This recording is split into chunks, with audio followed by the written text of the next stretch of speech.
You're a rabid progressive.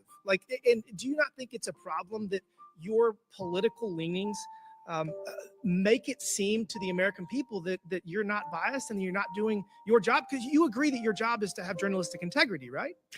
Absolutely, but there is a strong firewall between the newsroom and anything that I Let's do. talk about the newsroom. You have 87 registered Democrats, not a single Republican in your editor board. So, I mean, how does that work to give us the perception that you're doing your job of actually delivering unbiased information? Well, I would agree with you that that number is a concern if it is accurate. I do believe that we need to have journalists who represent the full breadth of the American society. So In 2023, when PBS had a Let's talk program, about Washington Week with the Atlantic, and when President Biden's mental acuity was questioned, one of the reporters claimed the GOP was lying.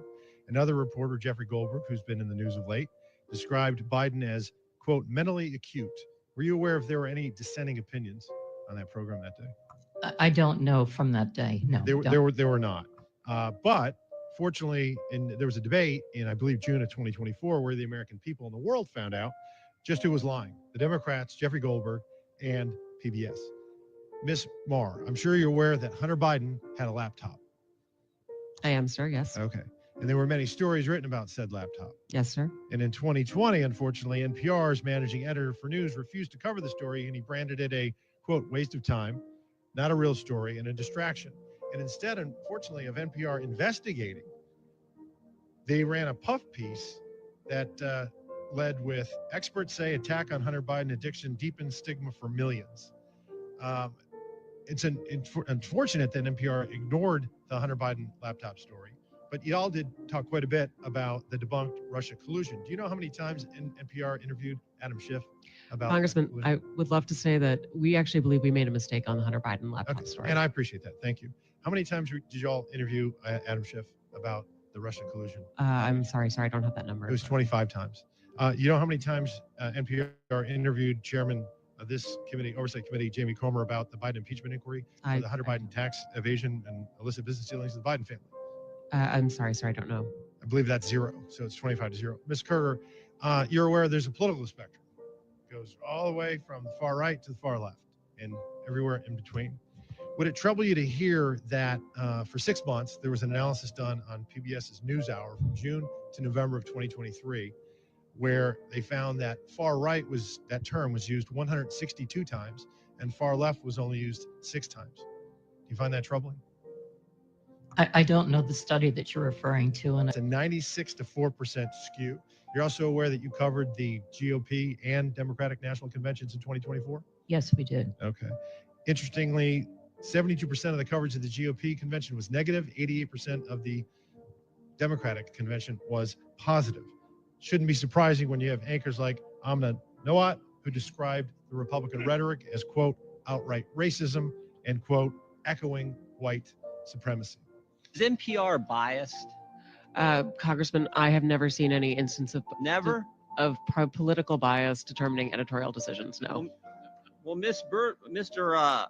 Berliner, in his story last year, wrote, in the DC area, editorial positions at NPR, he said he found 87 registered Democrats, 0 Republicans. Is that accurate? We do not track the numbers or the voter registration, but I find that was award-winning journalist who worked 25 years at NPR, Mr. Berliner, was he lying when he wrote that? I am not presuming such. I just we don't track that information about our journalists. 87 to 0, and you're not biased. I think that is concerning if those numbers are accurate. But it shouldn't be surprising when their own CEO says things like, I'm so done with late-stage capitalism, or calls the president of the United States a deranged racist sociopath, or that America's addicted to white supremacy. So billions have gone into both of your coffers over the last several decades. And I understand why Democrats on this committee are going to viciously and vehemently defend you all, because you become a propaganda wing of the Democratic Party. Why did you call President Trump a fascist and a deranged racist sociopath in 2020? Congressman, I appreciate the opportunity to address this. I regret those tweets. I would not tweet them again today. They represented a time where I was reflecting on something that I believe that the president had said rather than who he is. I don't presume that anyone is a racist.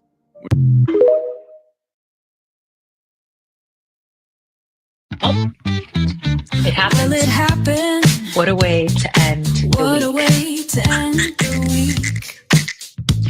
Got our notice. Gotta notice. We're back in We're the office. back in the 5 days a week. office. Up in fences and 5 finding days freedom. a week. No telework. No telework. There goes your puppy. I'm so upset. Can you tell us something? I'm I am so mad. She's so mad. And honestly, I also feel for the parents. Honestly, I also feel for the parents. They're going to need to figure out childcare. They're going to have to commute. They're going to need Clever, to move at a figure out time. childcare. They're gonna have to commute. No telework. No telework. I'm so upset. I'm so upset. I'm so mad. I am so mad. So many people don't live in DC and have to drive so far every single day. Like, So many people don't live in DC and are gonna have to drive so far. Every single day, like, don't say that sucks. bitch. This sucks. Don't say that bitch. Let it happen. It happens. What a way What a way to end the the week. I gotta Our notice. We're back in the office. We're back in the office 5 days a week. And the crazy thing is, we've only just begun. We've only just begun. Just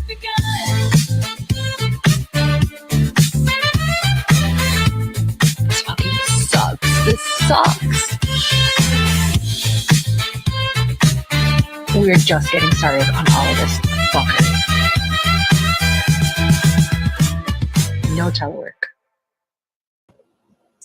All upset that they have to actually work, do work to get paid. Okay, I'm going to bring you a couple things. PBS thing I already did.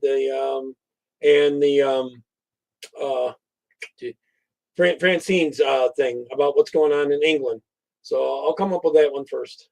All right, and the other one was the interview with Elon Musk and the Doge guys there.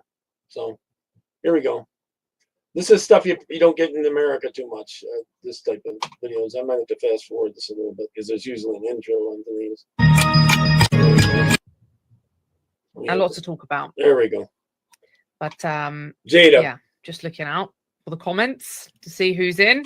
Good Christian stuff. Freedom Joseph's the Party. first one in. Nice to see you, Joseph. I hope you had a good week. And Wes, greetings in Christ to you. Good to see you. And Paul as well. Good afternoon, everyone, from sunny Liverpool. Sunny Liverpool.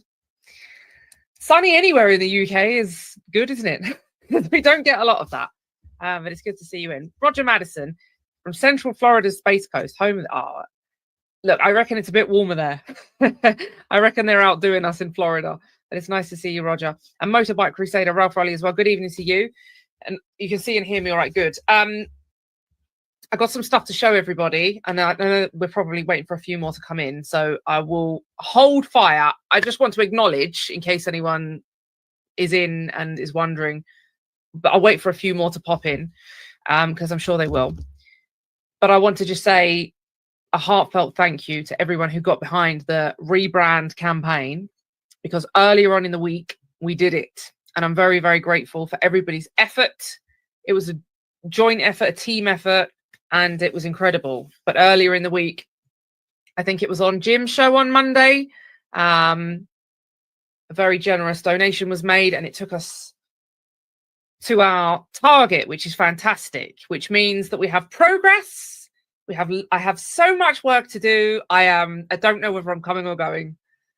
There's an old saying in London, you don't know whether you're Arthur or Martha. Now, this used to be something that people said long before people actually didn't know if they were Arthur or Martha. These days, I think that takes on a whole new meaning. I'm probably not even allowed to say you don't know if you're Arthur or Martha anymore because it's probably some sort of hate speech. Like I got told I wasn't allowed to say, let's call a spade, even though a spade is a spade. You know. Anyway, part of the rebrand, imagine, is to change the URL and change the purchase. Everything is changing. Everything, Roger. Everything you can imagine is changing. There is so much work. It is overwhelming. Let me share that with you. I'm sure you all didn't need to know that, but I'm telling you, there's so much going on. So much. And I've got some more bits to show you. Let me show you this first of all, because this isn't even part of the rebrand, but this is just my new hat, which we might be selling. What do you reckon? I don't know yet. I don't know if we'll have these in store or what, but what do you think? Anyway, I just spotted that. I thought I'd show you. But obviously it's got our logo, our new logo on it. Strange, isn't it, having a new logo after all these years? Something to keep. I'm just so looking forward. I just want to hit the button and say, done. It will be soon, folks. I promise you. I promise you that. Or at least I will try. I can promise you I will try. If I don't drop down dead, it will get done. Everything else is in the Lord's hands. Lady Matriarch, good afternoon to you. Nice to see you, sister. Okay, so I want to show you guys some stuff that we've got for the party, but I'm going to wait for a bit because I know that people sometimes come in a bit later. In fact, you know what? Let me show you now, and then if anyone comes in later, then we can show you again. So you've seen the logo that was across my face at the start of the show. You've seen the badge, the beautiful badge. I don't even need to show you the badge on there now because I have one here. This lovely item, very nice. And now let me show you the new membership cards, which are in production. Exciting stuff. I hope you like it. Right, here's the front, and the key fob. As you know, you get a key fob.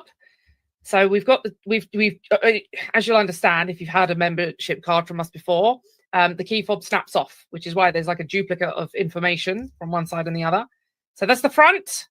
What do we all think? I hope everybody likes. I hope everybody's excited about this. I know it's quite difficult to maybe get excited about a membership card, but I'm excited because, you know, this is a lot of hard graft that's gone into all of this. So hope everybody likes it. And then, so that was the front, which is that kind of the glossy side. And then this is the back of the new membership card. And there we go. So on the back, we've got Christ is King, which will be on your fob that you snap off and you put on your keys. And then we've got Ephesians 6:11, put on the whole armor of God that you may be able to stand against the wiles of the devil. And that's on our new card. So I hope everybody likes. Good. Okay, the feedback looks good. I get excited about stuff like this because, you know, this is like my entire life is just, when I'm not working, I'm working for what was the British Freedom Party, soon to be the Christian Nationalist Party. Basically, all I do is work. Somebody said this to me the other day. It's a friend of mine, and I'm not knocking them for it. But they, I don't really have much of a social life, as many people can imagine. But this is, for me, this is my social life. Activism. You know, people say, oh, you know, you need to take some time out. This is what I would be doing in my spare time, even if I weren't running the show or involved in the leadership. This is what I would be doing. I've been an activist for, well, I'm into my second decade of activism now. So, and it's funny, isn't it? Because, oh, well, you guys get this. I don't even know why I'm saying this to you, because you guys get this. Like, we're all cut from the same cloth in the chat, certainly. It's funny, though, when you speak to someone who isn't at all involved in any sort of activism or a religious order or any kind of faith groups or political or whatever, because they really don't get it. And a friend of mine said the other day, oh, are you free at the weekend? And I was like, no, obviously not. Obviously not. I said, no. We're rebranding the party. I'm not free. Like, any spare time that I get outside of work is to complete that. And you know, it's kind of a full-time job in itself on top of having a full-time job. So no, but that's not, I don't mind. I'm quite happy. And she said, oh, you're always working. You know, you really need to take some time for yourself. And I hear this quite a bit from people who are sort of in the world, if you like, and not involved in any of the groups that we're involved in. I know that there are lots of tempers in the chat as well. And they just, I suppose they don't get it, which I think is a loss for them, because I find that my friends that aren't involved in groups like this are into worldly stuff, and most of the time it's not very satisfying for them. It's like, you know, did you watch this on TV? Or they're just bickering with people at the school gate, and, you know, just, I don't know, like, I just feel that they're missing out. So anyway, there's lots and lots of work being done behind the scenes, and those membership cards are on their way. Let me get into the show, and then if anyone pops in later, we'll show the card again if they've missed it. The first thing I want to talk to you about, I don't have prepared. Can you believe? Let me have a look. Let's see if I can pull this up, and then I'll share my screen with you. So this is unbelievable. Actually, you know what? I don't even know. I'll say it's unbelievable. It's not unbelievable at all. It's entirely believable. It's exactly what should have been anticipated, but it is shocking nevertheless. So let me share my screen with you. I have two different thingies that I use, the mouse for the computer. I have two of them. One of them you have to scroll up to go up, and one of them you have to scroll up to go down. So I get hideously confused. Anyway, this is insane. This is the British government. This was their incentive, right? This was their initiative, sorry, to clear out the jails so that they had room to lock up people for posting hurty words.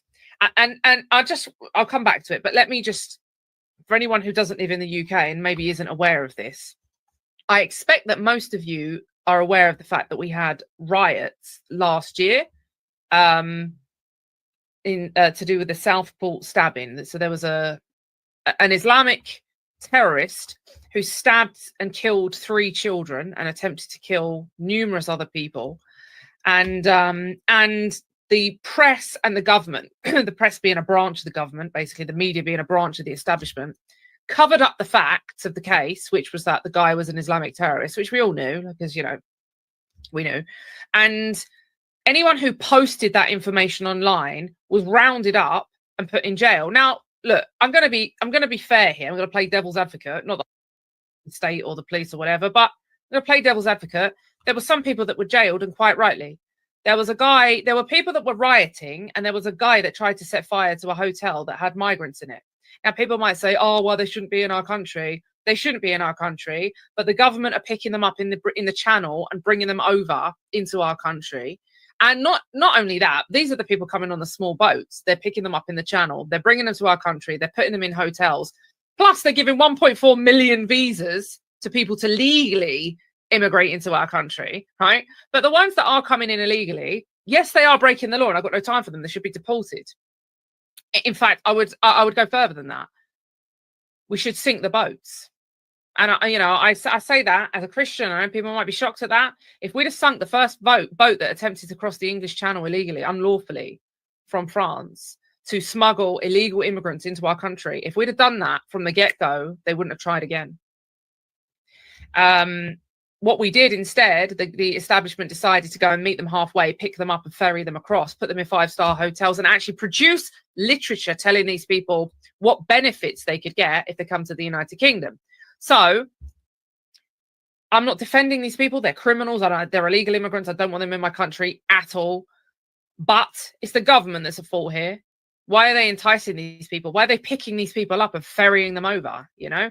So anyway, they're in these hotels, and there was a guy that tried to set fire to the hotel with these people in it. And there were British people working in that hotel. So there were some people that went to jail, and they should have gone to jail. And I will never, ever, ever change my mind on that. There were people that were like unequivocally defending all of these people and saying nobody deserved to go to jail and they're all political prisoners. I do not agree with that. I think we have to be responsible for our actions. We have to be held accountable for our actions. And listen, if it is the case that you are willing to set fire to a multi-story hotel and kill everybody inside, potentially thousands of people inside a hotel, if that is your intention, then own it when you get arrested. Because this was done in front of the police. This was never something that they were going to get away with. The police were watching them with video, body cams, watching them do this. They didn't do this in the dark of night, ballied up, hiding. This wasn't some black ops thing. They did it in full view, in daylight. And the whether the intention, I mean, look, it's hard to argue that a person's intention when setting fire to a hotel is not to cause harm to other individuals. But if, you know, so for me, they intended to kill numerous people, right? Numerous people. So I think those kind of people have to be held responsible. Then we've got the other group of people who were basically jailed for telling the truth. Can you just, I mean, we can believe it because we've got a Labour communist government. People told the truth about Axel Rudakabana, who's the guy that, the monster, should I say, that stabbed 3 children to death and tried to kill numerous other ones. And because people said that he was he was a jihadist, he was an Islamic terrorist, the government rounded them up to silence them. It later came out that he was, in fact, a terrorist, and Keir Starmer basically waffled his way through his reason why, it was for national security, it wasn't appropriate to tell people at that time. So it was an outrage. It was an outrage. The whole thing was an absolute outrage. And on top of that, or in and amongst that, we had a situation where the jails were being emptied. Labour government were emptying the jails quick time so that they could accommodate hundreds and hundreds, over 1,000 arrests and potential incarcerations. And I think there was like 800 people arrested. I don't know how many of them went to jail, but huge portions, because very few people entered a not guilty plea, which is bizarre, but there we go. So anyway, they've emptied the prisons. And would you believe it? Would you believe it? Shocking, isn't it? They've emptied the prisons, and then the people that came out went on to commit more crimes, because that's what criminals do. Who would have thought, eh? Releasing criminals from prison would increase crime on the outside. So this is the one that was being reported just today. This came out. I don't know how many more there are, but this one is quite incredible. A prisoner who was freed as part of Sir Keir Starmer's controversial prison scheme killed someone on the day he was released. The day he was released, the man got out and killed someone. Now, I'm going to see if I can take you through some of the facts. I won't spend long on this because you've got the message, right? Dad stabbed to death by killer who was set free from prison early from prison that day. They let him out, and the same day he came out and murdered someone. A 26-year-old man who was let out of prison on the government's early release scheme stabbed a man the day he was let out. Lewis Bell, 26, a father of one, was stabbed to death after an altercation in a drug den by Liam Matthews, who had been released from HMP Home House the same morning. Matthews slashed at Bell with a chisel after spotting 2 other men fighting with him in the street. His early release came in the first month. The emergency measures aimed at freeing up space in overcrowded prisons were introduced.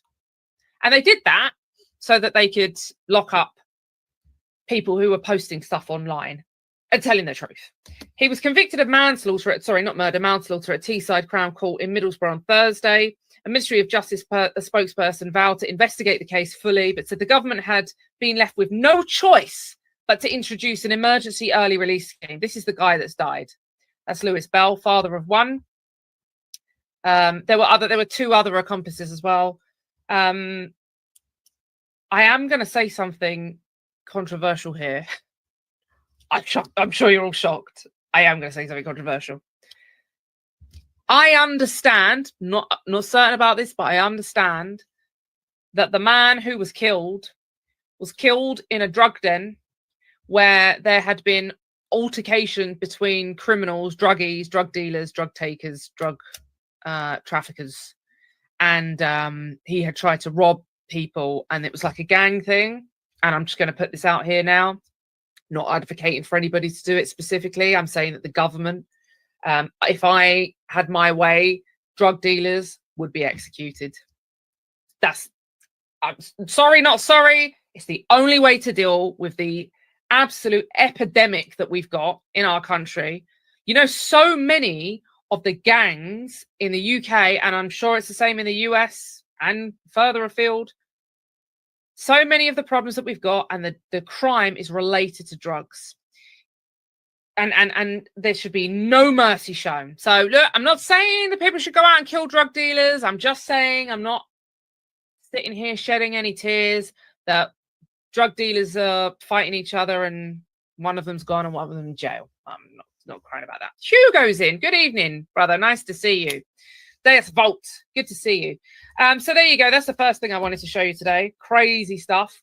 Let's take a look at something else that was in the news this week. Oh, gosh.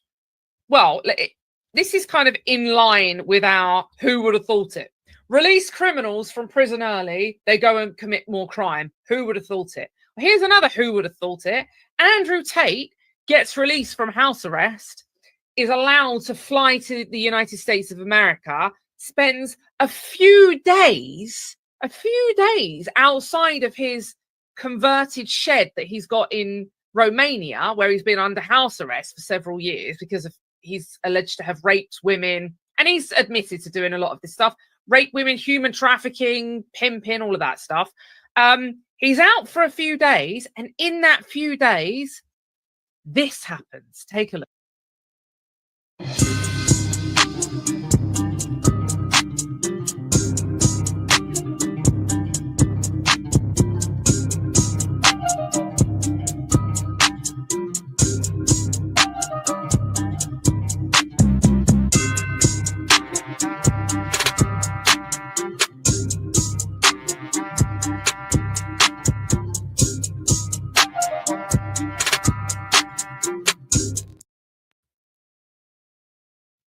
I know what you're thinking.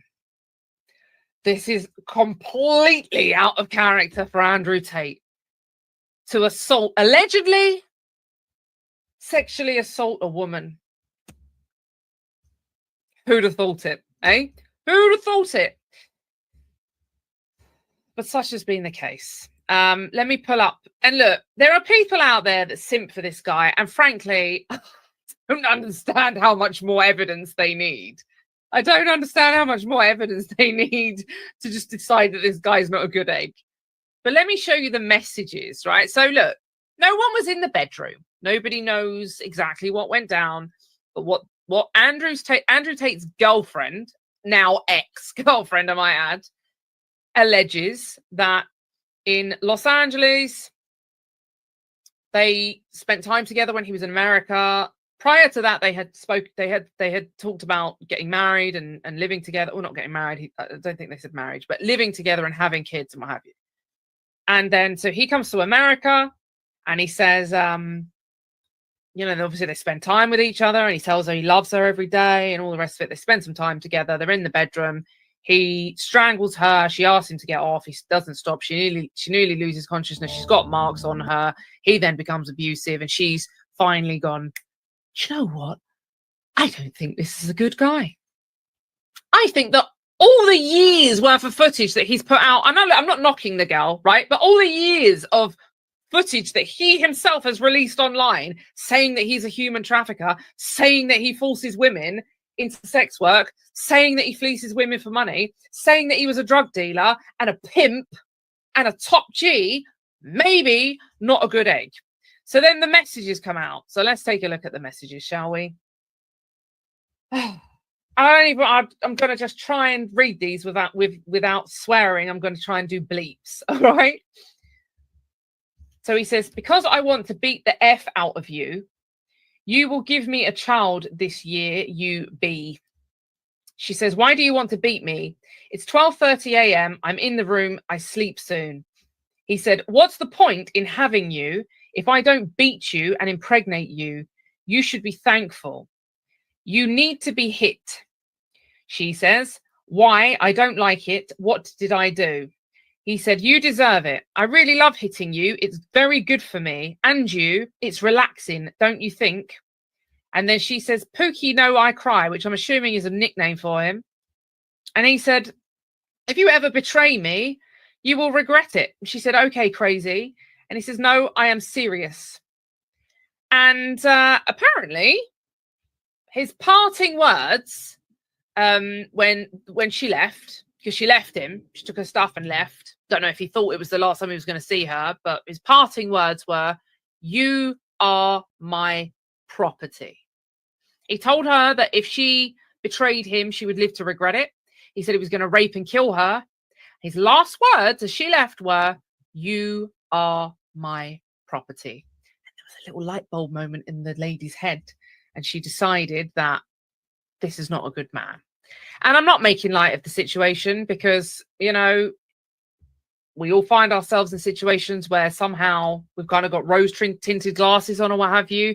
But seriously, whether you're male or female and you're still defending this man, even if you don't believe that he did anything that wasn't consensual, even if people are saying, oh, maybe they were just being intimate, it was a bit rough and all the rest of it, even if you want to believe that, these messages alone should make people think that this guy is an absolute moron. And I'm trying to make you choose my words wisely, because even if you think everything else is made up, no decent man speaks like this, even if it's just some kind of weird, like, I don't know, ego boost or whatever. Nobody says this. No decent man speaks like this. You need to be hit. I love hitting you. If I don't beat you and impregnate you, what's the point in having you if I don't beat you and impregnate you? You should be thankful. No one talks like that. Just no one. No one talks like that. It's moronic. It's ridiculous. And frankly, I do think that people are waking up. I do think that it's becoming quite clear to everybody that this man is just a wrong. And even if you don't believe all of the allegations, he's put enough content out there for people to say, look, just he's just an idiot. He's silly. He's not a serious person. And I do believe that because he's been living in his little complex for so long, he's lived in this bubble. I think I spoke about this before, but he's lived in this bubble which isn't real, where he's on social media, he posts really crazy stuff, and then he's got all of these bot accounts, most of which he's paid for, that are underneath going, yeah, Top G, we love you, Top G. And somehow in his head, he thought that this would translate into the real world. So then he flew to America and expected actual physical human beings to be like, oh, no, Top G, we love you. And they all went, go away, you rapist, you human trafficker. You're not welcome here. Yeah. Funnily enough, decent men and women don't want to be associated with people like that. But there we go. So surprise, surprise, Andrew Tate, in his few days of freedom, has now copped what looks like another case because she's made allegations. So let's see, shall we? Moving on. Something a bit more serious, and very serious indeed, actually. Really, really desperately worrying. We've spoken about this for a few months now, and it seems to have just been pushed through so quickly, doesn't it? Well, we spoke about the assisted dying legislation that they were inflicting on the United Kingdom. And as many of you will know, and as many of you are yourselves, pro-life activists, I've been a pro-life activist for many, many, many, many years now. It's an issue that I think it's got to be one of the main issues that we campaign on. And it links into so many other topics and subjects that are covered in the right wing, but they won't touch this one. So there are a lot of people in kind of right wing, conservative movements and groups and political parties, certainly in the UK, not so much in the US, actually. In the US, people are more inclined to talk about abortion because I just think that there's just like an underlying or like a cultural Christianity in the US that's been stripped away in the UK. People in the UK, for some reason, we're an apostate nation. We really are. And right-wing politics has never really been heavy in the UK, certainly has never really been heavy on the abortion subject. And even the previous party that I was involved in, I had to fight for, I'm talking hours at a conference to get a policy that I put forward to ban abortion in the UK. My goodness, I fought tooth and nail for that to get through. And even just to get permission to talk about abortion took years in that party. So it's not something that right-wing groups want to campaign on. And I think that that's basically a grift. I'm not going to lie. I think that a lot of them don't talk about it because they know that it's one of those subjects that people feel so strongly about, whichever side of the fence they're on, and they don't want to potentially lose revenue by members saying, oh, well, you know, you don't support my right to abort my child, so blah, blah, blah. So they don't talk about it. But what they all talk about, every single one of the right-wing groups talk about, is mass immigration. And ladies and gents, we are ignoring the elephant in the room. I don't support mass immigration, never have, campaigned against it for the last couple of decades and always will be against it. But the elephant in the room, ladies and gents, is that we don't have enough people, certainly in the United Kingdom, and this is the same as across Europe. There is a demographic collapse coming that is catastrophic. And in reality, 15 million babies have been aborted since the Abortion Act came in 58 years ago now, nearly. 15 million human beings. Now, that's in 58 years. So you think about how many offspring, even though we have got a decline in birth rate, of course, but you think about how many offspring there would be if those people had not been killed in the womb. And look, I'm not talking about Muslims. I'm not talking about blacks do abort their babies, but in the large part, 58 years ago, there weren't that many blacks here, and they certainly weren't all here aborting their kids. We are talking predominantly indigenous Brits, white Europeans, aborting our own children. And as I've said before, and I'll repeat myself again, God is not mocked. The number of babies that have been killed in the womb since the Abortion Act was passed in the United Kingdom almost exactly correlates with the number of immigrants in our country. So God's got a sense of humor. You're going to kill the human beings created in his image in the womb, which is an egregious sin against our creator, their creator. Then you're going to suffer. Your country's going to suffer.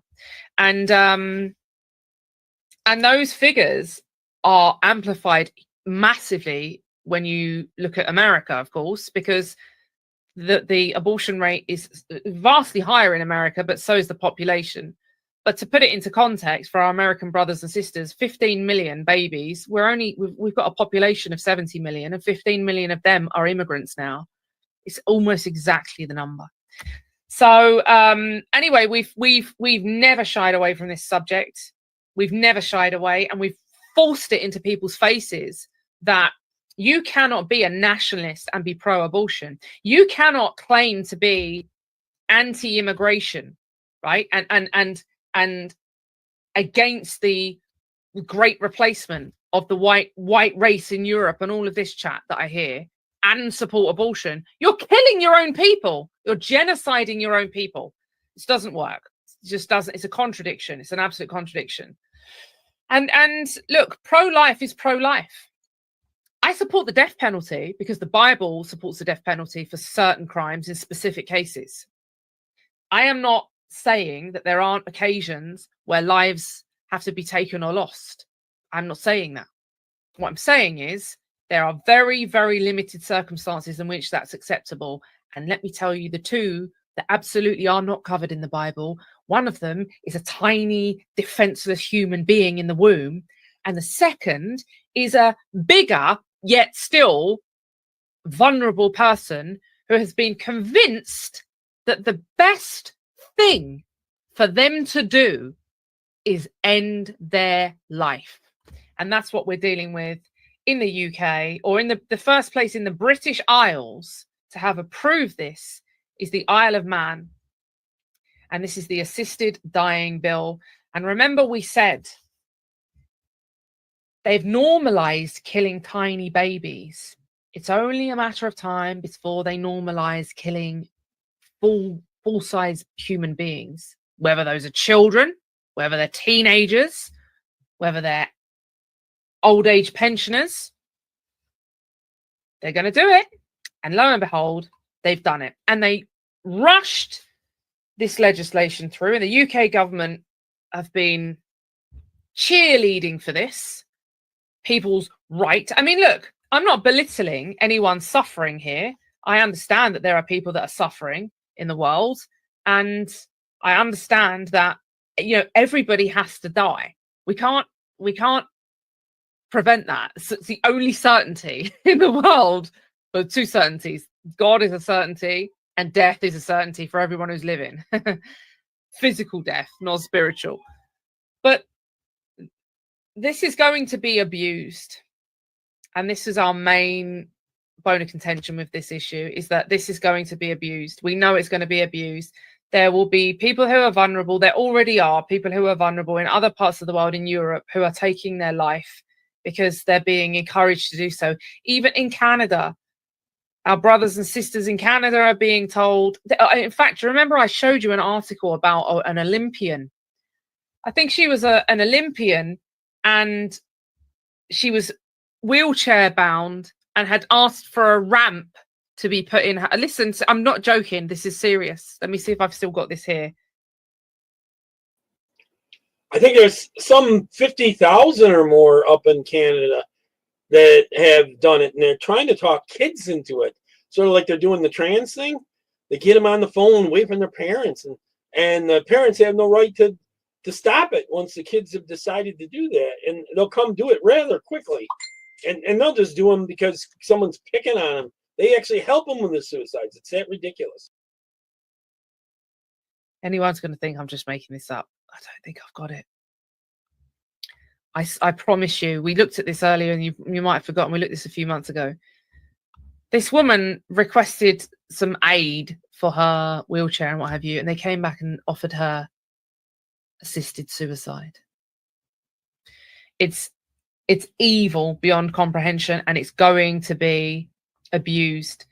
And the first place in the British Isles to have legalized this, to have passed this, approved this, is in the Isle of Man. Proposed laws to give terminally ill adults on the Isle of Man the right to choose to end their own lives has been agreed by the Manx Parliament.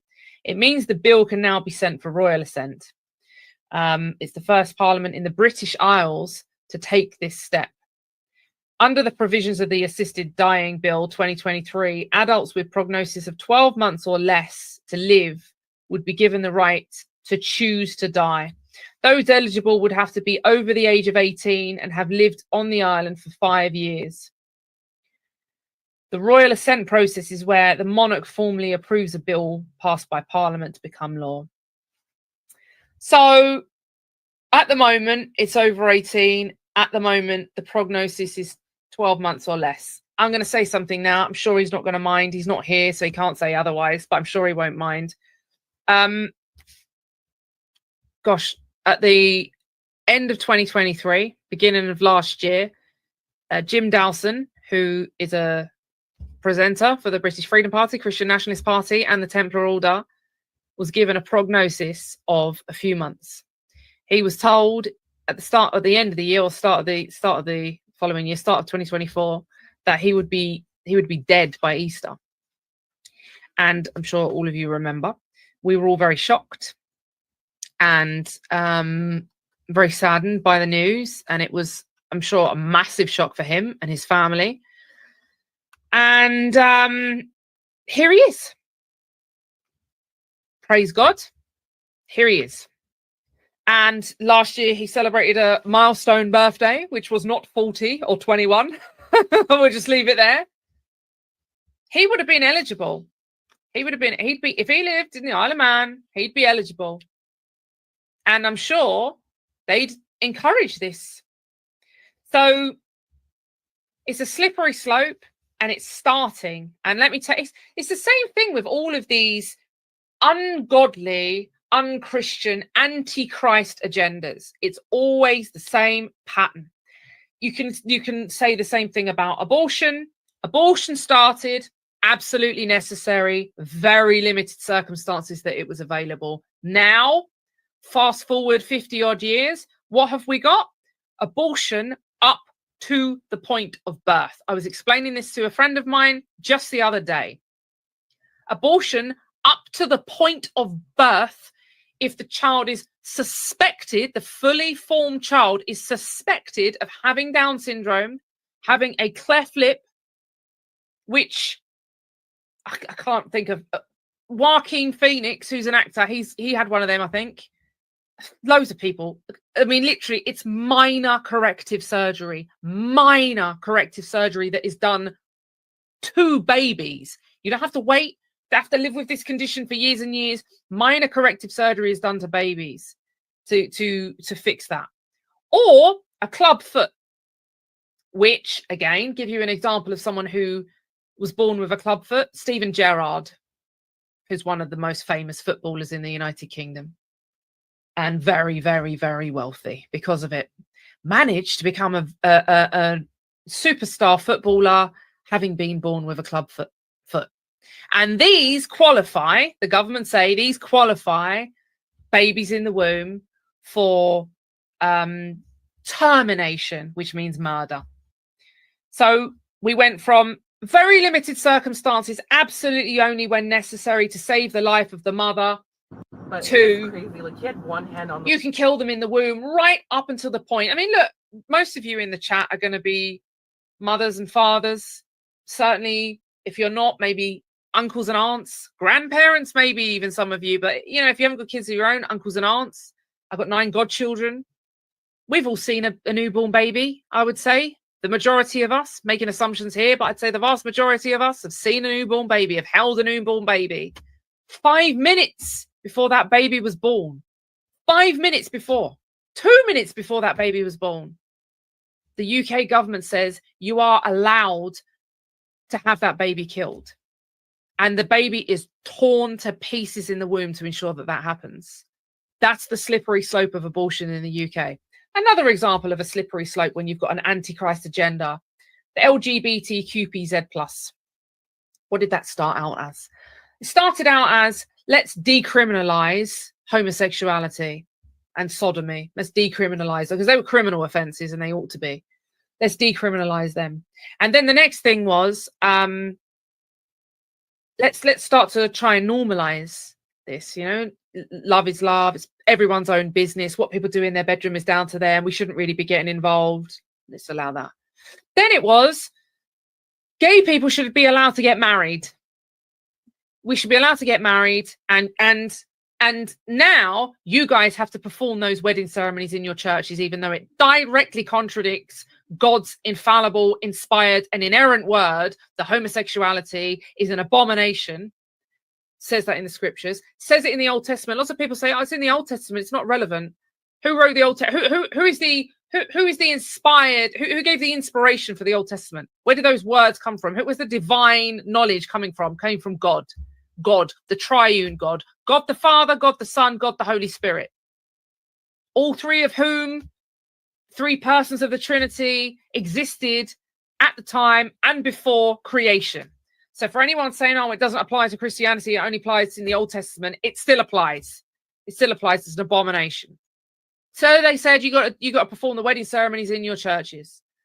And then they said, you've got to bake a cake. You've got to bake the cakes for our weddings, for our fake wedding ceremony in your churches, for 2 men or 2 women getting married. And then they said, we're going to march through the streets. We want to march through the streets and celebrate our love. And we're going to do that with barely any clothes on. And you can't say anything because if you do, you're homophobic. And then it just went on and on and on. Trans. We're now transitioning from men to women. We're now going to let kids do it. We're now going to chop parts of children's bodies off and sew bits on and totally confuse the youth. And we're going to push this agenda so much that anybody who speaks out about it can get jailed. And the latest generation is just going to end up so confused and literally mutilated by our efforts. And that was the slippery slope. That was the slippery slope of the LGBT agenda. So have no doubt that the assisted dying agenda, because it goes against God's intention and God, our creator, because it goes against his will, no good can ever come of this. It will be a very slippery slope. And before you know it, people will be offing relatives for financial gain. They'll be offing people will, look, like I said, Mr. Dowson was given a prognosis of a few months. And here he still is. I have a friend of the family who was given a prognosis of a few months, 6 months, 16 years ago. 16 years ago. So if you think there'll be no abuses, you're very naive. There absolutely will. And This is when I was in for my stroke, and the blood had gone to my brain. They called my wife and said, should we just leave it there and let him go? Because they said, even if I come back at all, I'll have at least be 50% paralyzed and in really bad shape, is what they were saying before they did go into my brain. They wanted to find out what my wife was going to decide on my behalf, because I was, I could see out of my one eye, but I couldn't even move it, no less respond to them, because they did try to talk to me. I know that. I could barely hear them. But they wanted to know if she wanted they just wait and let me go, let me die, because I was actually on the breathing machine and thing. They were going to turn it all off, and the heart machine and all that at the time. And it's been almost 3 years now, 2 3/4 years since then. And they were going to let me go. In fact, they were trying to talk her into it. And she said, get it out. It comes back paralyzed, whatever. But they were pushing it. In my case, even. Why we need to, if you're pro-life, this is part of that. It's all part of the same agenda. So anyway, let's move on to something else that's been in the headlines this week. I don't even want to spend too much time on this because it's really disappointing, but let's just show it anyway. Let's talk about it very briefly. Lawrence Fox. Lawrence Fox is a British right-wing political party leader. He leads the Reclaim Party, I think it's called. He was given like £1 million to set up this, over that actually, I think it was nearly £2 million to set up this party, which was supposed to like reclaim Britain and save Britain and all the rest of it. And basically never did anything. He's a substance abuser.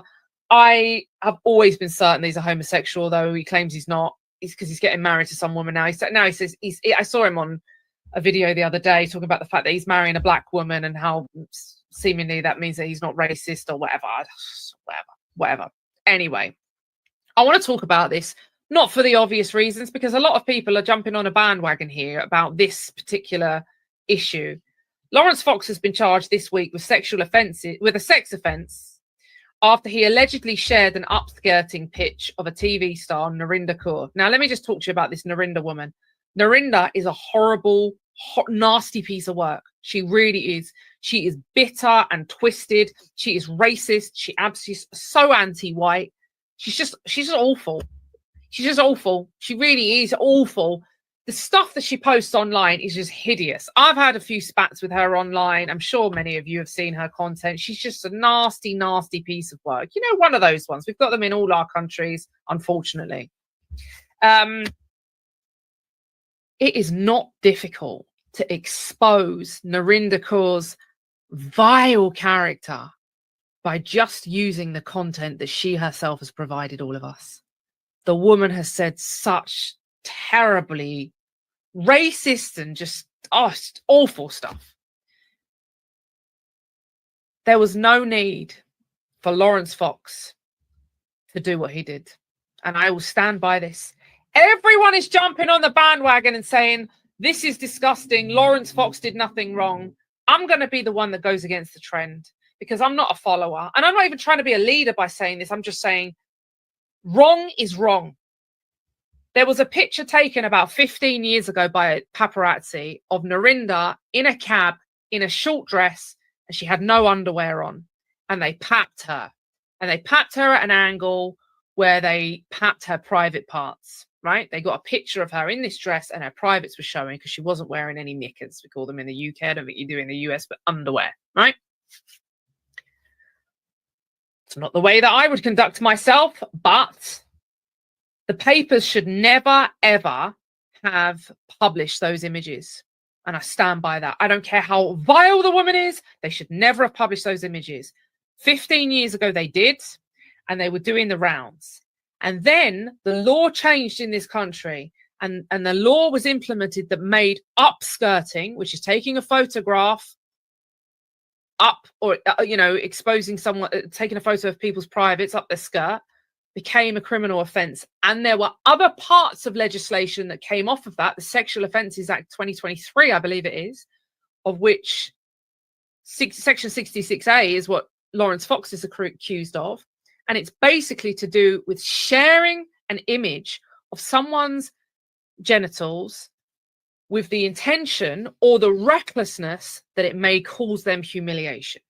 Now, I don't know whether he's going to be convicted of this, because there are some facts of the case that are kind of strange. Like at one point it was being shared everywhere, and she shared it and was like, keep sharing it if you're all sick.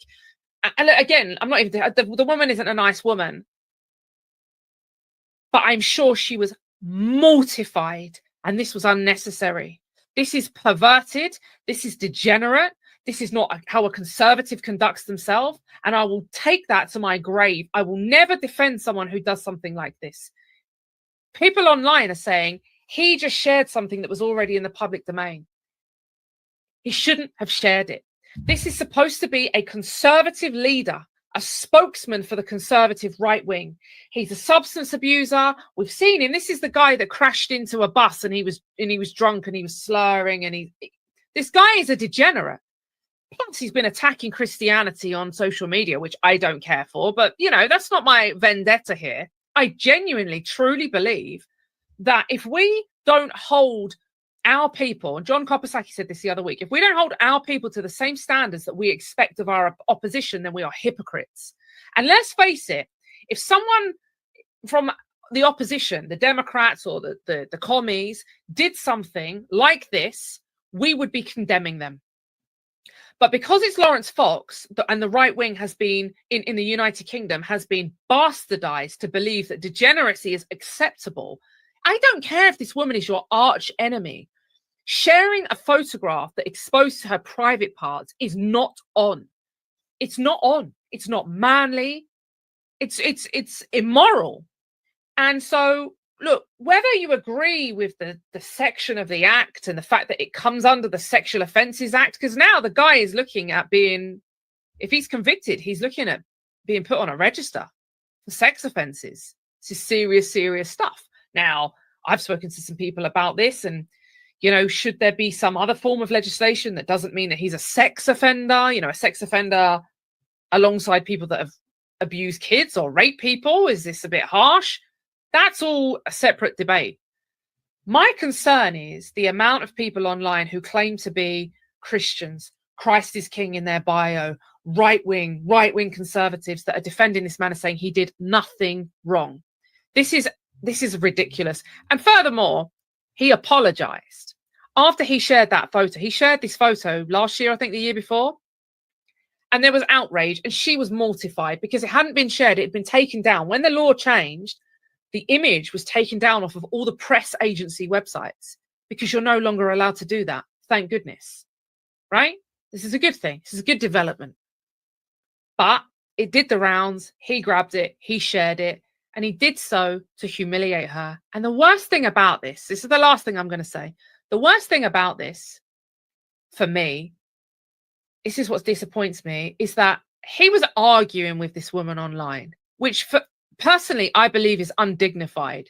I believe it is undignified for a man who is supposed to be a right-wing conservative leader to be arguing with a woman online. I think that's undignified. I think it's silly. Men don't argue with women. It's silliness. But presumably he felt like he wasn't winning the argument, or that he had to just ensure his victory. And he published that picture in the middle of this argument, which was like, I'll show you. I'll win this argument.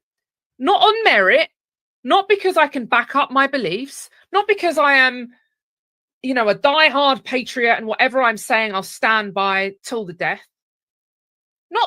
None of that. It was, I need to win this argument, and here's how I'm going to do it. Now, I get a lot of this. I get a lot of comments where people go, oh, you're fat and you're ugly and this, that, and the other. Someone the other day sent me a message and said, you look like Freddy Krueger.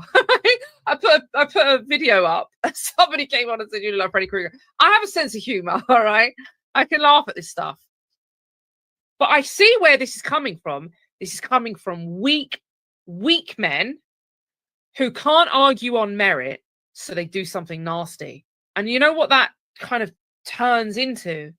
It turns into the Andrew Tates. It turns into the Paul Goldings. It turns into the men that abuse women. That's what it turns into, this weakness. And that's what I see this as. Posting up a picture of a woman's private parts to humiliate her, to win an argument, is weakness.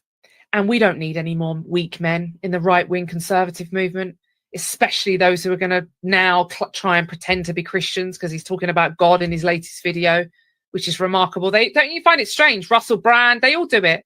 Andrew Tate even. Everybody starts talking about God when they're accused of sexual abuse or degeneracy. Isn't that odd? Hey, it's almost like they want to just invoke the Savior's name to defend themselves and to try and whitewash their wrongdoing. So we'll see what happens in court. But if nothing else, the fact that people are online defending this as he did nothing wrong means you need to check your moral compass. Because if you think that that's an acceptable thing to do, even to just show someone's privates online, why are you showing that? I had never seen the picture until Lawrence Fox shared it.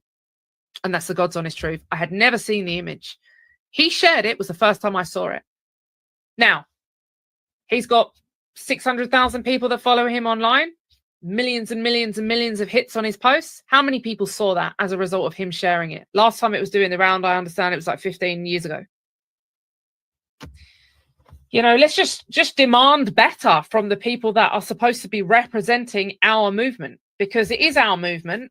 And if we allow degenerates to be gatekeepers of our movement, they are going to bring it down. It's going to come crashing down before us. It's the same thing with all the homosexuals. You only have to look at GB News, Gay Boy News. I don't even watch GB News. But I have it on good authority that the vast majority of the presenters on there, male presenters on there, are homosexual. It's a weird thing that we've got in the UK. It happens in the US as well. I see it. So not on the same scale, but in the UK, certainly, we've got like vast numbers of homosexuals that are just gatekeepers of the right wing and conservative movement, which means that the conservative movement has been bastardized for people to believe that if you're right wing, you have to be pro homosexuals. They'll push back against the trans stuff. They'll go, no. Lawrence Fox is the same. He said he doesn't believe in the trans stuff, but he is fine with homosexuality. You'll find this across the right wing. Tommy Robinson said it. Tommy Robinson said hasn't got a problem with people if they're gay, lesbians. He's fine with that. So, you know, this is what the right wing has become seemingly now, folks. And we should demand better. We really should. We should demand better from the people that are pertaining and proclaiming to be spokespeople of our movement. If we're even going to allow them, I mean, I'm sick of these people being allowed to do it. But if they're going to remain there, then we should demand better of them. And sometimes actions have consequences, and it looks like Lawrence Fox's actions are going to carry some consequences, but we will see. Right, before we go, one last look at the new card, and one last thank you very, very much. There were a few people that I was hoping to thank, but I haven't seen them in the comments. So I don't know where you are, but you may be watching it after when it's not live. But anyway, I just want to say there's a new membership card. It's winging its way to us, and there's loads and loads and loads of other work being done. And thank you very much to everybody who got behind that. That's it now.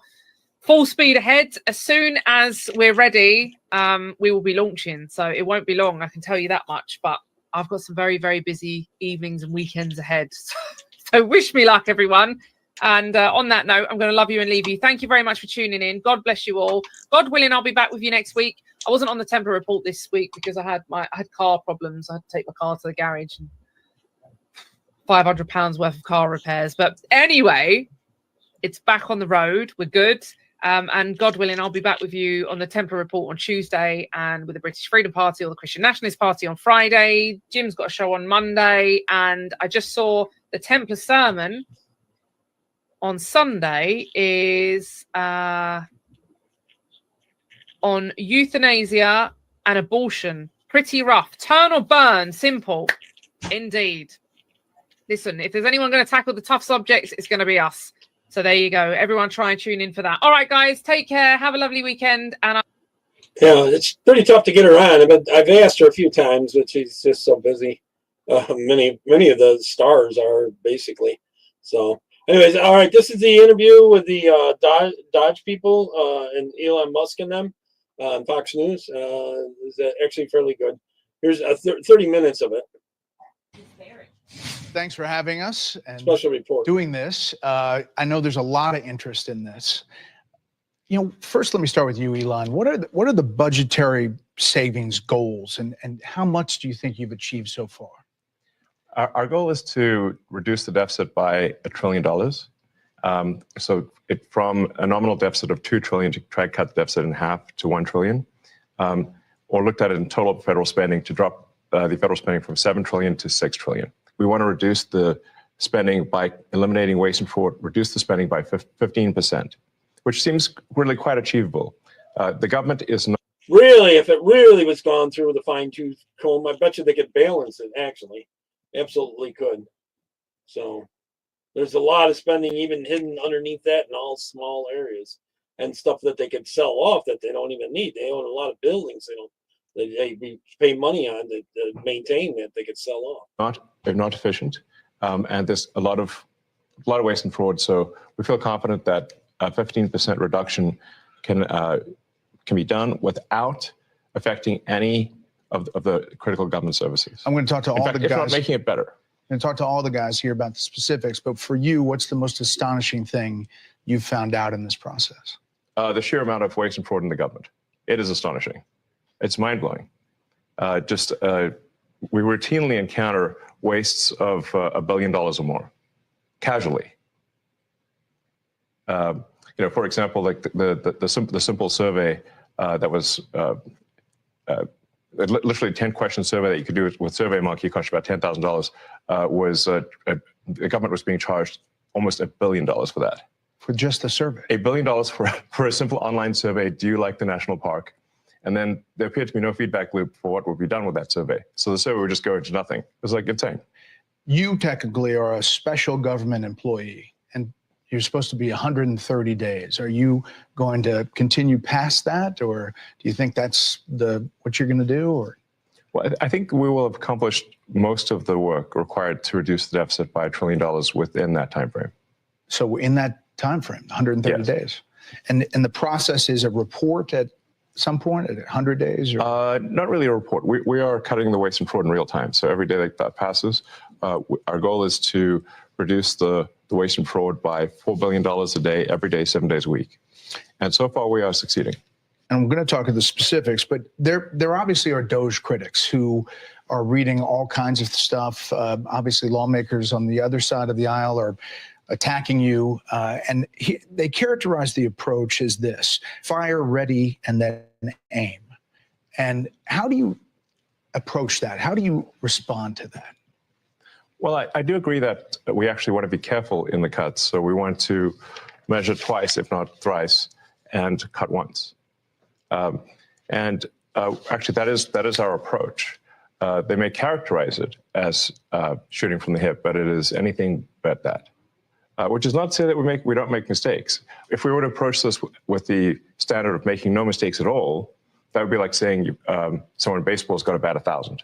That's impossible. So when we do make mistakes, we correct them quickly, and we move on.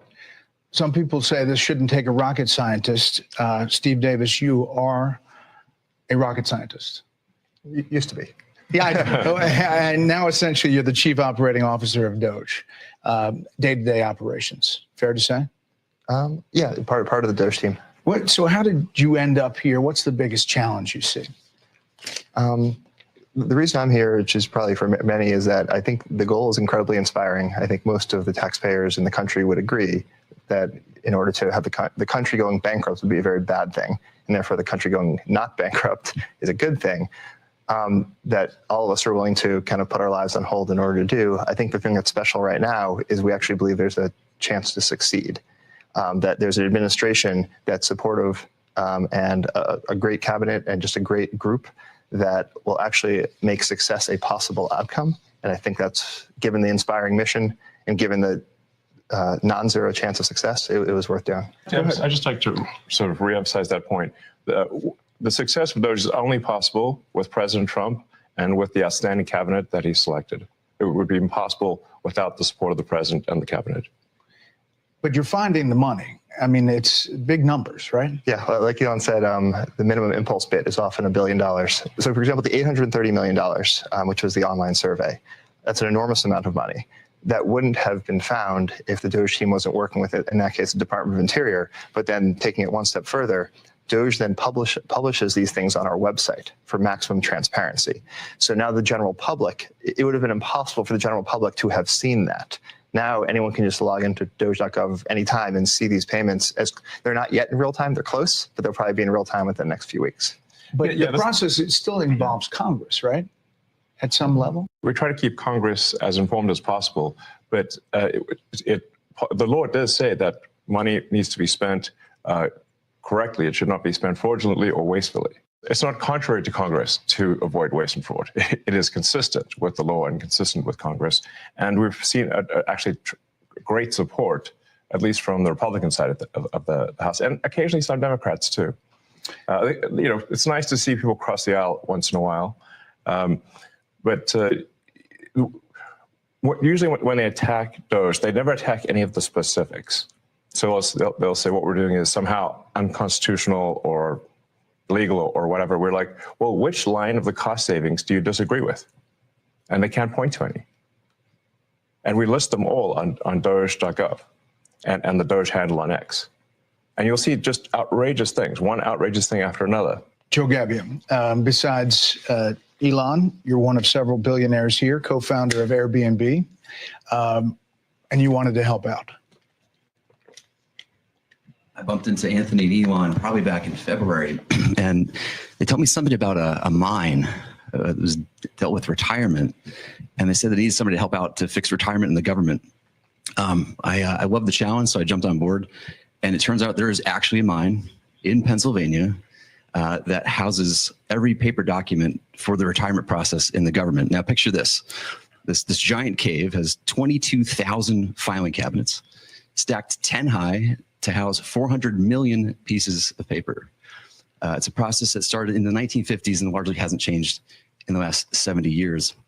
And so as he dug into it, we found retirement cases that had so much paper, they had to fit it on a shipping pallet. So the process takes many months, and we're going to make it just many days. Will it be digitized or how? Absolutely. So this will be an online digital process that will take just a few days at most. And I really think, it's an injustice to civil servants who are subjected to these processes that are older than the age of half the people watching your show tonight. So we really believe that the government can have an Apple Store-like experience, beautifully designed, great user experience, modern systems. Because right now it's by hand. Yes, the retirement process is all by paper, literally with people carrying paper in manila envelopes into this gigantic mine. So they can't retire more than a certain number every month. Yes. About 8,000 a month. That's how the reason we discovered it was we were saying like, well, let's encourage voluntary retirement. They said, well, the most they could do is 8,000 a month. And even under normal circumstances, it can take 6 to 9 months just to have your retirement paperwork processed. And they often get the calculations wrong. So we're like, well, why would it take so long to retire? And they're like, well, because of the mine. And you're like, what do you mean a mine? What's a mine got to do with retiring? And that's where we discovered that all the retirement stuff is still done by paper in a process that looks identical to what occurred in the 1950s. Like if we took a snapshot of the mine when it first started in the 50s to today, it looks the same. It's amazing. So how long do you think it'll take to turn over? We're working as fast as we can. Probably next couple of months, we'll have this overhauled. And, I really think, again, like, why are we subjecting our federal workers to processes that they actually have to go through a training just to retire from the government? There's a whole training program that people have to go through in order to retire. I think we can do better for them. Aram Mogadassi, Doge engineer.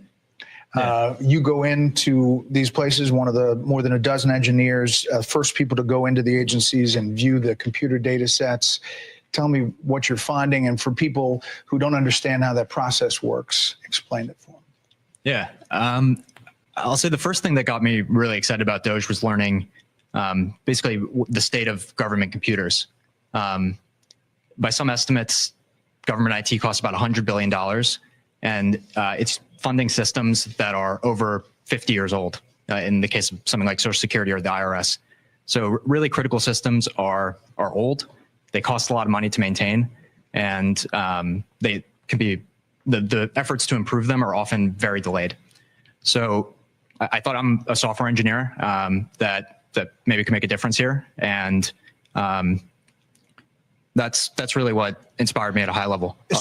There's a lot of mystery about Social Security and a lot of words about it from, here's what Democrats have been saying about it. It's absurd that Elon Musk is trying to eliminate billions of dollars from Social Security. Elon Musk and President Trump have set their sights on cutting Social Security. Their goal is clear: destroy Social Security from within.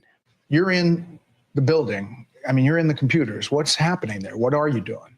Yeah, it doesn't line up with my experience on the ground. And I'll say the two improvements that we're trying to make to Social Security are helping people that legitimately get benefits, protecting them from fraud that they experience every day on a routine basis, and also make the experience better. And I'll give you one example is at Social Security, one of the first things we learned is that they get phone calls every day of people trying to change direct deposit information. So when you want to change your bank account, you can call Social Security. We learned 40% of the phone calls that they get are from fraudsters. 40%? That's right. Almost half.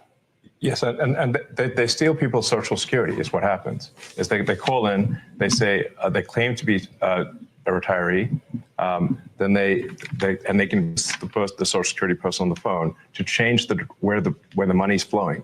It actually goes to some fraudster. This is happening all day, every day, and then somebody doesn't receive their Social Security. It's because of all the fraud loopholes in the Social Security system. How do you reassure people that what you all are doing is not going to affect their benefits? No, in fact, what we're doing will help their benefits. Legitimate people, as a result of the work of Doge, will receive more Social Security, not less. I want to emphasize that. As a result of the work of Doge, legitimate recipients of Social Security will receive more money, not less money. All right. I want to emphasize that point and let the record show that I said this, and it will be proven out to be true.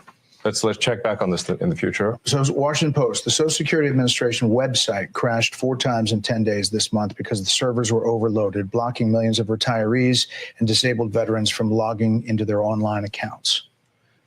Freaked people out. Is that going to change? Yes, we're going to make sure that the website stays online. Yeah. I mean, but is it a result of going in there or something you're doing? No. The amount of issues that were the Social Security system are enormous. As an example, there are over 15 million people that are over the age of 120 that are marked as alive in the Social Security system. And that's an accurate figure. Yeah, correct. 15 million. Correct. This has been something that's been identified as a problem. Again, pre-existing problems since 2008, at least, from an IG report. So there were some great people working at the Social Security Administration that found this, 2008, and nothing was done. And so 15 to 20 million Social Security numbers that were clearly fraudulent were floating around that can be used only for bad intentions. There'd be no way to use those for good intentions. And so one of the things the Doge team is doing is carefully and very methodically looking at those and making sure that any fraudulent ones are eliminated. Brad Smith, working at HHS, and obviously another element is Medicare and Medicaid, NIH. What are you finding? Yeah, well, I'd say there's a couple of things we're really committed to in our work at HHS. Number one, making sure we continue to have the best biomedical research in the world. And number two, making sure, which President Trump has said over and over again, that we 100% protect Medicare and Medicaid. But there's a lot of opportunity. So if I take NIH as an example, today, if you're an NIH researcher and you get a $100 grant at your university, today you get to spend 60 of that and your university spends 40 of that. The policy that we're proposing to make is that you get to spend 85 of that and your university spends 15. So that's more money going directly to the scientists who are discovering new cures. Another example at NIH is today they have 27 different centers. They got created over time by Congress, and they're typically by disease state or body system. There's 700 different IT systems today at NIH. 700 different IT systems. IT software systems. They can't speak to each other. So they don't talk to one another. They have 27 different CIOs. And so when you think about making great medical discoveries, you have to connect the data. Time out. You said 27 different chief information officers? Correct. And most of them are non-technical. So there's a lot there. There's a lot of opportunity. It will make science better, not worse. And when I say that our job is tech support, I really mean it. Yeah. We have to fix the computers. If the computers can't talk to each other, you can't get research done. If the computers can't stay online, people won't receive their Social Security. So what we have here are a bunch of failing computer systems that are preventing people from receiving their benefits, that are preventing people from preventing research from happening, that are extremely vulnerable to fraud, and we're fixing it. And does that include AI? Does that include kind of changing the system overall? That's, I guess, what people are afraid of, is they don't know what this is all looking like, and is it going to affect me in the long term? It's going to affect them. It's going to affect people very positively. So the changes that we're doing here will ensure the solvency of the American government, of the United States of America. This is what we're trying to do, is ensure that people do receive their benefits in the future, and you can only receive your benefits if the country is operating in a healthy and competent way. Anthony Armstrong, Doge, Office of Personnel Management, you're Morgan Stanley banker, M&A guy. Yeah. You know money, and this is a lot of money sloshing around. There's a lot of money sloshing around. There's a lot of money sloshing out the door. And if you look at the federal government and the way the workforce works, it's really a one-way ratchet over decades. So it's only going up. It's only going up. You never take it away. So that leaves you with duplicative functions. It leaves you with overstaffing, and it leaves you with functions in the wrong places. So a couple of examples. Duplicative functions. Brad mentioned 27 CIOs. If you had kept going with Brad, he would talk about the communications office. I think you've got 40 distinct communications offices in HHS, right? Yeah. 40? Yeah, and that's not unusual, by the way. Multiple offices like that. It's not making anyone healthy. This is not about the employees there. There's many hardworking, well-meaning people who took these jobs. These jobs were out there. They applied for them. They took them. They're doing what's there.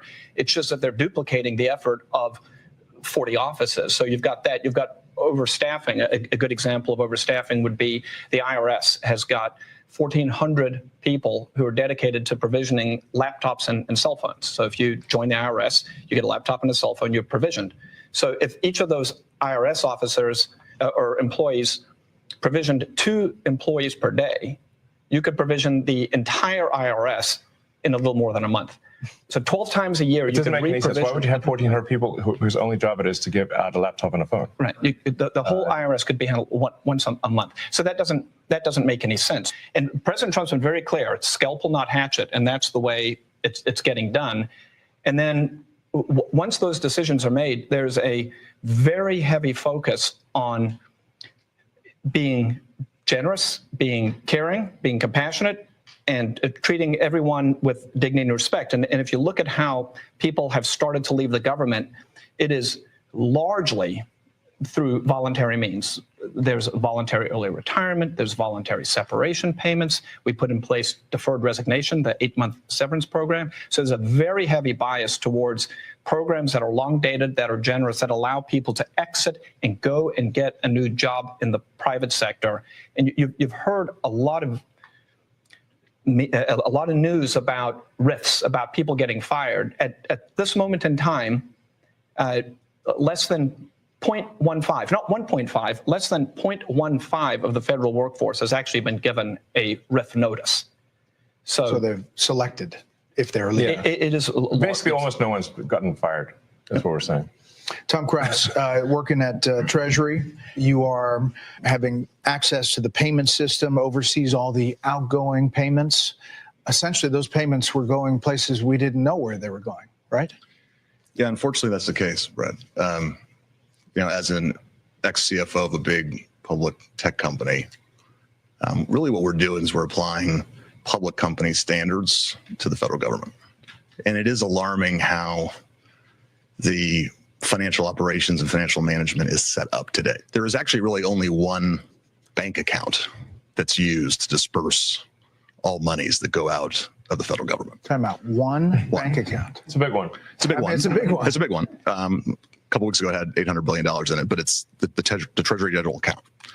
So when you hear, some of my colleagues here, what they're talking about in terms of the fraud, you have to ask, well, why is this allowed to happen at a financial level? Well, it's actually quite simple but alarming. The Treasury up until now, and thanks to President Trump, we're fixing this. In fact, there was an executive order that he just signed the other day, which is protecting America's bank account, because it really is the taxpayers' money. One, we're changing the culture. The culture is been not a lot of caring and not a lot of commitment to doing what's right relative to financial operations. There's a $500 billion of fraud every year. There's hundreds of billions of dollars of improper payments, and we can't pass an audit. The consolidated financial report is produced by Treasury, and we cannot pass it on. We have material weaknesses. What that means is that if I was a public company CFO, I would effectively be removed. I couldn't file financial statements. I couldn't issue securities, which of course we depend on. Can't pass an audit. Right. The federal government cannot pass an audit. It's impossible. In fact, in order to pass an audit, you need the information necessary to pass an audit. You need to have the payment codes, you need to have the payment explanation, and you need to have a person you can contact to understand why that payment was made. None of those things were mandatory until just recently, just a few weeks ago. In fact, maybe last week. Yeah, we're serving 580 plus agencies. And up until very recently, effectively they could say make the payment and Treasury just sent it out as fast as possible. No verification. And so what we're doing is what any household would do. But imagine you're a household, you have a bank account, everyone has an ATM card connected to that account, everyone has a checkbook connected to that account. It's not just your children, it's not just your parents, it's your in-laws, it's your extended family, and they all can go to the account and disperse funds. No questions asked, no justification, no verification. Tyler Hassan, Interior Department, you're a former oil company CEO. You're reviewing contracts before they're approved for funding. What do you find? Well, Elon and Steve kind of stole my thunder a little bit, but I actually found that customer service survey contract. I actually have an example of one right here. I could have done this in high school. And Is that right? I found it. I found it on the weekends because under the Biden administration, there was no departmental oversight within the Department of Interior whatsoever. None. We are now reviewing every single contract, every single grant, and when things come to my attention that don't make sense, I'm bringing them to Secretary Burgum, and he's been fantastic. He's a businessman. He's very supportive of Doge. It's been wonderful to work with him. Is the battle between government of decades and decades of buildup and business, which you guys are, is that like a train hitting each other? I mean, it seems like it's pretty disruptive. Well, this is a revolution, and I think it might be the biggest revolution in government since the original revolution. But at the end of the day, America is going to be in much better shape. America will be solvent. The critical programs that people depend upon will work, and it's going to be a fantastic future. But are we going to get a lot of complaints along the way? Absolutely. One of the things I learned at PayPal was who complains the loudest? And with the most amount of fake righteous indignation, the fraudsters. It's a tell. There's some of these NGOs that are crazy, like the $2 billion to Stacey Abrams NGO that basically didn't exist and suddenly gets $2 billion awarded from the federal government. Why? And there are many such cases like that. I think that most people, common sense wise, would say the fraud's got to end. Yeah. They're concerned about the 94-year-old mother who skips a check or somehow doesn't get what she's supposed to get. Right. And what we're trying to say is actually that the 94-year-old grandmother is actually, as a result of Joe Doge's work, going to get her check. She's not going to be robbed by fraudsters like she's getting robbed today. And the solvency of the federal government will ensure that she continues to receive those Social Security checks, that Medicare continues to work, without which we're all doomed. The reason we're doing this is because if we don't do it, America's going to go insolvent. We're going to go bankrupt. And nobody's going to get anything. Why are you guys all doing it? I mean, you can pipe up, but you don't have to be here, right? I mean, you don't have to be doing this. I have blessed with four beautiful children, my wife and I. but we have a real fiscal crisis, and this is not sustainable. And what's worse, back to my children and everyone else's children, is we are burdening them with that debt, and it's only going to grow. Steve, there's not a lot of hierarchy here. You guys are kind of all approaching it in different, silos, but with the same kind of goal, right? I mean, this is really Silicon Valley, private sector colliding with government. Yeah, exactly. We're headed in a bad path, but the chance of success exists. And just the one that just is in my head right now, which is a fairly mundane one, but I think is very illustrative, is credit cards. There are in the federal government around 4.6 million credit cards for around 2.3 to 2.4 million employees. This doesn't make sense. Right. And so one of the things all of the teams have worked on is we've worked with the agencies and said, do you need all of these credit cards? Are they being used? Can you tell us physically where they are? I hope they're getting frequent flyers. Actually, on a different note, the rewards program the federal government has is actually not very good. That's a whole other... It's a negotiation. Right, yeah, exactly. But so far, the teams have worked together, and they've reduced it from 4.6 million to 4.3 million.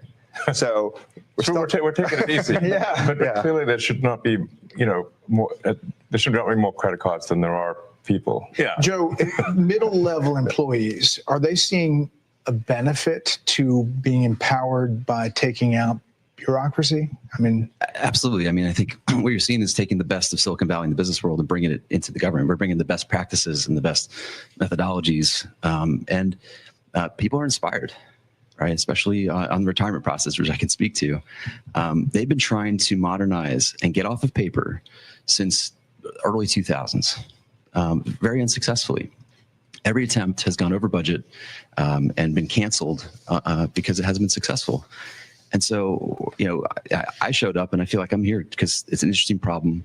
We can use design to solve it and good engineering, and really create a better experience for everybody. We're talking about elementary financial controls that are necessary for any company to function. So, like, if the federal government, if a commercial company operated the way the federal government does, then it would be immediately go bankrupt.